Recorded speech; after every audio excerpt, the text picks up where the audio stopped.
Welcome back in our YouTube channel Moral English Guru. In this video, we are going to learn brainstorming activity part 2nd from the poem Father Returning Home by Dilip Chitre. And friends, if you are new here and haven't subscribed the channel yet, please subscribe the channel to get notifications of all upcoming videos. Syllabus of 12th English is completed up to 2.5 and syllabus of 10th English is also completed up to 2.3. All videos are available on this channel and link is also given in the description box. So let's begin brainstorming activity part 2nd from the poem Father Returning Home. Question number 8 to 3rd. The poet deals with the theme of man's estrangement from a man-made world. Analyze it with the help of the poem. कवीने या कवितेमध्ये एक विषय हाताळलेला आहे तो म्हणजे man's एस्ट्रेंजमेंट म्हणजे मानवाचा एकमेकांबद्दल असलेला परकेपणा वितुष्ट या मॅनमेड वर्ल्डमध्ये. तर आपल्याला या कवितेच्या आधारे ही जी थीम आहे मॅन्स एस्ट्रेंजमेंट ही आपल्याला एक्सप्लेन करायची आहे की मानव हा मानवापासून कसा दूर चाललेला आहे, कसा एकमेकांमध्ये बेबनाव आहे, तणाव आहे, वितुष्ट निर्माण झालेला आहे. तर हे या कवितेच्या माध्यमातून आपल्याला स्पष्ट करायचं आहे. The theme of the poem is man's estrangement from man-made world. The father in this poem is a wanderer. He travels a lot when he is outside. He feels alone when he travels in the local train, though full of people, nobody talks to other. This shows man's estrangement from man-made world. या कवितेमध्ये explain केलेले father हे एक wanderer आहेत. त्यांचा जॉबच तसा आहे की ते भटकत राहतात, फिरत राहतात, नेहमीच ट्रॅव्हलिंग करत राहतात. आणि ज्यावेळेला ते ट्रेनमध्ये ट्रॅव्हल करतात, train he full of people असते, म्हणजे लोकांनी भरलेली असते, परंतु त्या ट्रेनमध्ये कोणीही एकमेकांसोबत बोलत नाही. आणि म्हणून फादरला असं वाटते की ते या जगामध्ये एकटे आहेत. आणि याचमधून आपल्याला असं दिसून येईल की मानवनिर्मित जगामध्ये एक मॅन्स एस्ट्रेंजमेंटची जी भावना आहे, मानवाचा जो एकमेकाबद्दल असलेला परकेपणा, दुरावा, एकमेकांमध्ये वाढत असलेलं वितुष्ट, तर अशा प्रकारची एक थीम या कवितेच्या माध्यमातून आपल्याला या ठिकाणी दिसून येते. When father comes to his home, we see his loneliness. He has to eat stale chapati with weak tea. Father has no companion at his home. आता ही झाली बाहेरची गोष्ट, पण ज्यावेळेला फादर घरी येतात तर त्याही वेळेला आपल्याला असं दिसते की मॅन्स एस्ट्रेंजमेंटची भावना याही ठिकाणी आपल्याला दिसून येतं की फादर हे अलोन आहेत, लोनलीनेसमध्ये जगत आहेत. घरी पण त्यांच्यासाठी कोणीही कंपॅनियन नाही. त्यांना शिळी चपाती खावी लागते, वीक टी घ्यावा लागतो. ही इज अलोन, याही ठिकाणी ते एकटे आहेत. His children keep distance from him. They do not share their feelings or anything to his father. This depressed father has to take help of static sound on radio to sleep. He is compelled to think over his past and future. This also shows estrangement from a man-made world. आणि ज्याप्रमाणे आपण या कवितेमध्ये पाहिलेलं आहे की त्यांची मुलं आपल्या वडिलांपासून अंतर ठेवून असतात, आपल्या वडिलांसोबत कुठलीही गोष्ट शेअर करत नाही, त्यांच्या सुखामध्ये किंवा दुःखामध्ये ते सहभागी नसतात. आपल्या फादरच्या मनामध्ये काय चालू आहे याबद्दल त्यांना काहीही घेणं देणं नसते. आणि अशा वेळेला फादरला स्टॅटिक साऊंडवर समाधानी राहावं लागतं. तर अशा वेळेला फादरला रेडिओवर जो स्टॅटिक साऊंड असतो तो लावून झोपावं लागतं. त्या मनस्थितीमध्ये त्यांना राहावं लागतं. ते खूप थिंकिंग करत असतात आपल्या फ्युचरबद्दल, आपल्या पास्टबद्दल. आणि अशाही प्रकारे आपल्याला या कवितेच्या माध्यमातून या ठिकाणी दिसून येईल की मानवाचं मानवाप्रती असलेलं जे काही प्रेम होतं ते या ठिकाणी आपल्याला दिसून येत नाही. प्रत्येक नात्यांमध्ये आपल्याला दुरावा दिसून येतो. तर अशा प्रकारे man's estrangement from man made world ही थीम या कवितेमध्ये एक्सप्लेन केलेली आहे. पुढचा प्रश्न आहे, the father contemplates about his past and peeps into his future, give reason. या कवितेमधले फादर आपल्या भूतकाळाबद्दल चिंतन करतात आणि आपल्या भविष्यकाळाबद्दल ते पीप इंटू करतात, म्हणजे भविष्यकाळामध्ये ते डोकावून बघतात. तर याचं काय कारण आहे स्पष्ट करा. The father in the poem contemplate sitting into the toilet for long time. He recalls his past. He thinks that he was just like a wanderer for long time. या कवितेमधले फादर ज्यावेळेला आपला भूतकाळ बघतात त्यावेळेला त्यांना वाटतं की ते एक वॉन्डरर होते फॉर लॉंग टाईम. आणि आज अशी कंडिशन आहे की त्यांच्यासोबत कोणीही बोलत नाहीत, ते एकटे पडलेले आहे आणि अशा वेळेला ते टॉयलेटमध्ये जाऊन फार वेळ बसतात आणि चिंतन करतात, त्यांचा भूतकाळ आठवतात. He himself distanced him from his family. As he spent most of his time in traveling, he could not give much time to his family, and so his family seems to have been detached from him and left him alone. आणि ज्यावेळेला ते बघतात भूतकाळामध्ये की father जॉबच्या निमित्ताने बाहेर राहायचे, भरपूर ट्रॅव्हलिंग करायचे आणि या ट्रॅव्हलिंग करताना ते स्वतःला त्यांच्या कुटुंबापासून नेहमी दूर ठेवत फार वेळ ते बाहेरच राहत होते. आणि यामुळे असं झालं की फादरने स्वतःलाच आपल्या फॅमिलीपासून दूर केलं. आज त्यांचं संपूर्ण कुटुंब त्यांच्यापासून डिटॅच झाल्यासारखं भासत आहे आणि फादर चिंतन करतात की हे माझ्याचमुळे झालं, कारण मीच माझ्या कुटुंबाला फार वेळ देऊ शकलो नाही. He has tremendous love and affection for his family, but he gets nothing from his family in return. आणि आज जरी फादरला त्यांच्या कुटुंबाबद्दल ट्रिमेंडस लव आहे, अफेक्शन आहे, प्रेम आहे, परंतु त्या बदल्यात त्यांना आता त्यांच्या फॅमिलीकडून काहीही रिटर्नमध्ये मिळत नाही. He is kept alone, given stale food to eat, no one loves him or no one is caring for him. परंतु आज अशी परिस्थिती आहे की ते घरी एकटे असतात, त्यांना शिळं खावं लागतं आणि घरचा कुठलाही सदस्य त्यांची कुठलीही काळजी घेताना आपल्याला दिसून येत नाही. तर अशा प्रकारची विदारक परिस्थिती फादरवर येऊन ठेपलेली आहे आणि फादर कंटेम्प्लेट करतात, विचार करतात, चिंतन करतात की हे कशामुळं, तर हे माझ्याचमुळं, कारण मीच माझ्या फॅमिलीला स्वतःपासून डिटॅच केलं. मी वॉन्डरर राहिलो, फिरत राहिलो, भटकत राहिलो. परंतु फादरने हे कोणासाठी केलं, तर आपल्याला विचार करावा लागेल की फादरने हे त्यांच्या कुटुंबासाठीच केलं, परंतु ते फॅमिलीला वेळ देऊ शकले नाही आणि त्याचाच परिणाम असा झाला की आज त्यांचे कुटुंबातील सदस्य त्यांना वेळ देत नाहीत, त्यांच्याबद्दल कुठलीही सहानुभूती या कुटुंबियांमध्ये आपल्याला दिसून येत नाही. When he looks into the future, he finds total loneliness. He wishes to share his joy and sorrows with his family members, make fun with them, enjoy every moment. But that is not possible now. He spends his past and future alone in silence. आज ज्यावेळेला father आपल्या भविष्यकाळामध्ये डोकावून बघतात तर त्यांना complete loneliness म्हणजे एकाकीपणा दिसून येतो. त्यांनाही वाटतं की आपण आपले जॉयज, सरोज, आपले आनंद, दुःख आपल्या फॅमिली मेंबर्ससोबत शेअर करावे, त्यांच्यासोबत काही फन्स कराव्या, काही क्षण आनंदाने घालवावे, परंतु आता तसं काही पॉसिबल होईल असं काही वाटत नाही. आणि आज फादरला त्यांचा भविष्यकाळ हा एकाकीपणामध्ये आणि सायलेन्समध्ये घालवावा लागतो आहे. ज्या पद्धतीने त्यांचा भूतकाळ हा एकाकीपणामध्ये गेला, लोनलीनेसमध्ये गेला, आपल्या कुटुंबियांपासून दूर राहण्यामध्ये गेला, तीच परिस्थिती त्यांच्या भविष्यकाळामध्ये आपल्याला दिसते आहे. त्यांचा भविष्यकाळसुद्धा आता आपल्याला एकटेपणामध्ये आणि सायलेन्समध्ये, शांततेमध्ये जाईल असं आपल्याला वाटत आहे. त्यांना आपल्या कुटुंबियांची कुठलीही मदत मिळेल, त्यांचं प्रेम मिळेल, त्यांची कंपनी मिळेल असं आता या ठिकाणी वाटत नाही. Question number A3.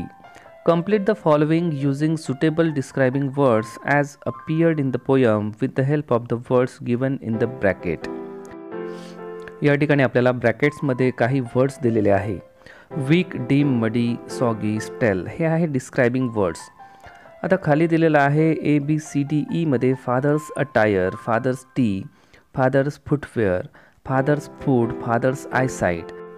तर या शब्दांना डिस्क्राईब करणारे जे वर्ड आहे जे ब्रॅकेटमध्ये आपल्याला दिसतात, तर त्यापैकी एक एक सिलेक्ट करून कोणाला कोणता वर्ड मॅच होतो ते आपल्याला या ठिकाणी लिहायचं आहे. पहिला आहे फादर्स अटायर, फादरचा ड्रेस, त्यांचा युनिफॉर्म कसा होता किंवा फादरचे कपडे. तर सॉगी म्हणजे पाण्याने भिजलेले, ओले झालेले. बी. फादर्स टी, वडिलांना जो चहा मिळायचा तो चहा कसा होता. वीक म्हणजे बेचव किंवा तो फार चांगला असा चहा नसायचा. फादर्स फुटवेअर, वडिलांच्या चपला. मडी म्हणजे चिखलाने भरलेल्या, त्याला चिखल लागलेल्या अशा प्रकारच्या त्यांच्या फुटवेअर्स होत्या. फादर्स फूड, या ठिकाणी डिस्क्रायबिंग वर्ड आलेला आहे स्टेल. फादरचं जे फूड होतं ते स्टेल होतं, शिळं होतं. आणि फादर्स आयसाईट, त्यासाठी आपल्याला डिस्क्रायबिंग वर्ड या ठिकाणी लिहावा लागतो डीम, म्हणजे त्यांची नजर ही डीम झाली, निस्तेज झाली, त्यांना आता फार चांगलं दिसत नाही. क्वेश्चन नंबर A4 मधलं फर्स्ट. फेड homeward through the humid monsoon night. In the above line, the weather is humid, not the night. The epithet or adjective is transferred from the weather to the night. This figure of speech is transferred epithet. Find out such other expressions from the poem. या प्रश्नामध्ये आपल्याला एक line दिलेली आहे, फेड homeward through the humid monsoon night. Humid monsoon night म्हणजे दमट पावसाळी रात्र. आता पावसाळी रात्र ही दमट राहू शकत नाही. Monsoon night cannot be humid. Humid कोण असते तर ह्युमिड असते ॲटमॉस्फिअर, वातावरण, एन्व्हायरमेंट हे ह्युमिड राहू शकते. परंतु या ठिकाणी ह्युमिड हे जे इपिदेट आहे किंवा ॲडजेक्टिव्ह आहे जे ॲटमॉस्फिअरला किंवा वेदरशी संबंधित आहे, ते वेदरशी संबंधित असलेलं ॲडजेक्टिव्ह ह्युमिड हे मान्सून नाईटला लावलेलं आहे. आणि अशा प्रकारे या ठिकाणी एक अलंकार आलेला आहे, फिगर ऑफ स्पीच यूज करण्यात आलेला आहे, तो आहे ट्रान्सफर्ड एपिदेट. ट्रान्सफर्ड म्हणजे ट्रान्सफर केलेलं असं एपिदेट की जे दुसऱ्याला यूज करण्यात येत असतं. ते एपिदेट दुसऱ्याला ज्या ठिकाणी यूज करायला पाहिजे त्या ठिकाणी ते यूज न करता दुसऱ्याच गोष्टीला यूज केलं जातं, अटॅच केलं जातं, ज्या ठिकाणी ते फिट बसत नाही. तर अशा प्रकारचं एपिदेट किंवा ॲडजेक्टिव्ह ट्रान्सफर करून दुसरा एक वर्ड तयार होतो. ज्या पद्धतीने या ठिकाणी ह्युमिड मान्सून नाईट म्हटलेलं आहे. ॲक्च्युली हे असायला पाहिजे होतं ह्युमिड वेदर. तर अशा अलंकाराला म्हटलेलं आहे ट्रान्सफर्ड एपिदेट. तर या कवितेमध्ये अशाच प्रकारचे काही एक्सप्रेशन्स, अशाच प्रकारच्या काही लाईन्स आपल्याला दिसून येतील. तर या कवितेमधल्या त्या लाईन्स आपल्याला शोधायच्या आहेत ज्या ठिकाणी आपल्याला हा अलंकार दिसून येईल, जो म्हणजे ट्रान्सफर्ड एपिदेट. पहिली लाईन आपल्याला या ठिकाणी दिसून येते, home again I see him drinking weak tea. तर या लाईनमध्ये आपल्याला वीक टी हा जो वर्ड आहे, ही जी फ्रेज आहे वीक टी, यामध्ये वीक हा डिस्क्रायबिंग वर्ड आहे, एपिदेट आहे किंवा ॲडजेक्टिव्ह आहे, जो यूज केलेला आहे टीला. आता टी ही वीक राहू शकते का? नाही. An adjective weak is used for tea, which generally is used for a person or animal. म्हणजे वीक कोण तर एखादा पर्सन, एखादा ॲनिमल वीक राहू शकतो, अशक्त राहू शकतो, कमजोर राहू शकतो. परंतु या ठिकाणी टीला वीक म्हटलेलं आहे, कमजोर म्हटलेलं आहे. तर त्या ठिकाणी वीकचा अर्थ जरी वेगळा असला, म्हणजे त्या ठिकाणी वीकचा अर्थ आहे पानसट, बेचव, परंतु वीक याचा शब्दशः अर्थ होतो अशक्त, कमजोर. आणि वीक हे ॲडजेक्टिव्ह आहे, एपिदेट आहे. आणि या ठिकाणी जे ॲडजेक्टिव्ह एखाद्या पर्सनला लावायला पाहिजे होतं, एखाद्या ॲनिमलला लावायला पाहिजे होतं, ते ॲडजेक्टिव्ह ट्रान्सफर केलेलं आहे टीला. आणि म्हणून या लाईनमध्ये आपल्याला तो फिगर ऑफ स्पीच दिसून येतो, ट्रान्सफर्ड एपिदेट. दुसरी लाईन आहे, सबब slide fast his unseeing eyes. या लाईनमध्ये आपल्याला अनसीइंग आईज, न पाहणारे डोळे, अशा प्रकारची ही लाईन आहे. या ठिकाणी अनसीइंग आईज ही जी फ्रेज आहे, आईज कसे तर अनसीइंग, न बघणारे, ज्याला काही दिसत नाही अशा प्रकारचे डोळे.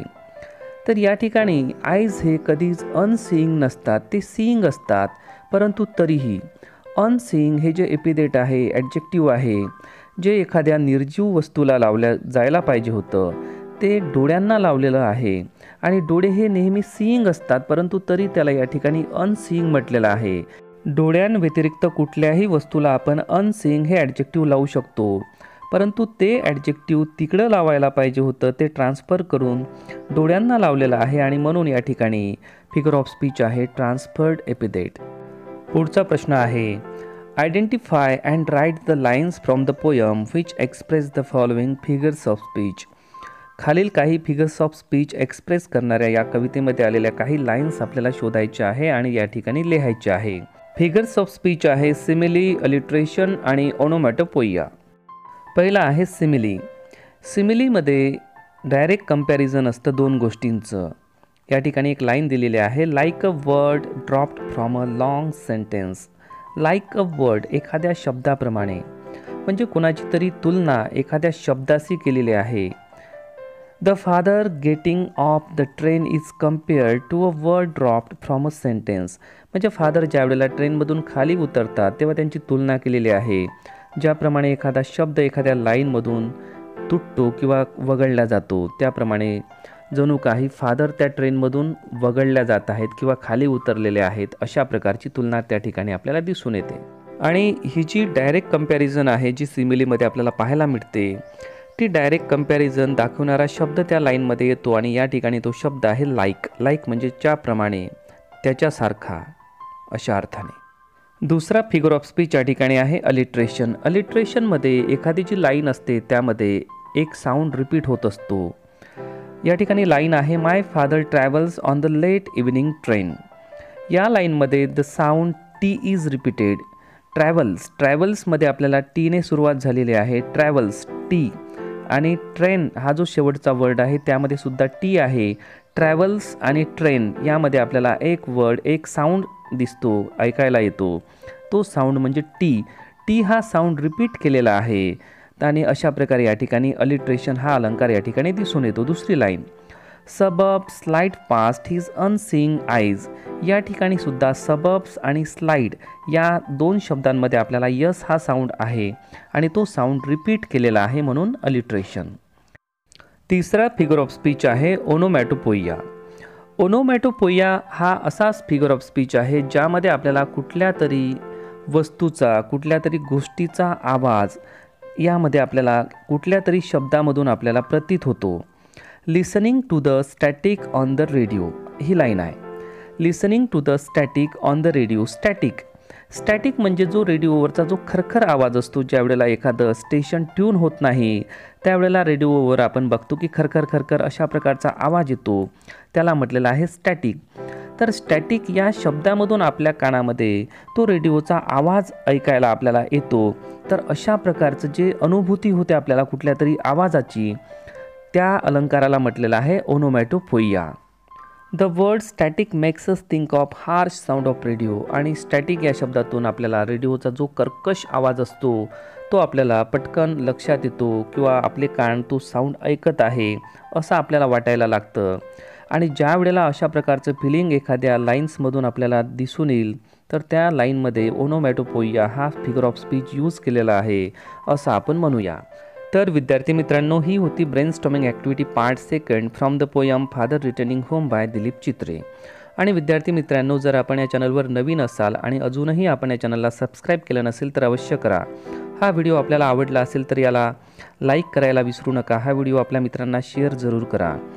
वर्ग 10वा आणि वर्ग 12वीचा इंग्रजी विषयाचा बराचसा सिलेबस आपण कंप्लीट केलेला आहे आणि सर्व व्हिडिओज मॉरल इंग्लिश गुरु या चॅनलवर उपलब्ध आहे आणि त्याची लिंकसुद्धा आपल्याला या व्हिडिओच्या डिस्क्रिप्शन बॉक्समध्ये दिलेली आहे.